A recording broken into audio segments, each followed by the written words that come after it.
కొండగట్టు క్షేత్రం అన్న పేరెట్ల వచ్చింది, అది కొండగట్టు గుట్టెట్లయింది. పూర్వము లోపల శ్రీరామచంద్రుడు భార్య సీతాదేవిని రావణ బ్రహ్మ ఎత్తుకపోయి ఆ లంక లోపల దాచినట్టయితే మరి అటువంటి అంజన్న పోయి అటువంటి ఒక్క సీతమ్మ లంక లోపల ఉన్నది రామచంద్ర అని ఎప్పుడైతే ఆ వార్త చెప్పిండో ఎలది 72,000 కపి సైన్యాన్ని ఎంబడి పెట్టుకొని రాముల వారు ఆ లంకా నగరానికి దండెత్తిపోయిండు. అప్పుడు రామరావణ సంగ్రామం జరగంగా ఇంద్రజిత్తు వేసిన బాణానికి లక్ష్మణ స్వామి మూర్ఛిల్లిండు.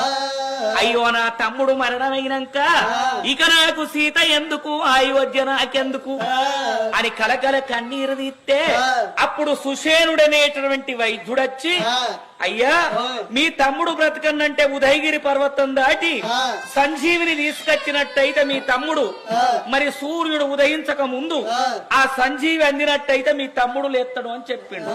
అప్పుడు హనుమ నువ్వే వెళ్ళాలంటే ఆ హనుమన్న వెయ్యి ఆ యొక్క సంజీవిని పట్టుకొని వస్తే మరి పట్టుకొని సంజీవి పర్వతం పట్టుకొని వస్తే లేస్తాడంటే ఈ ఆంజనేయ స్వామి వెయ్యిందట. పోతే మరి ఆ సంజీవి అనే మూలిక ఏదో నాకు తెలియదు.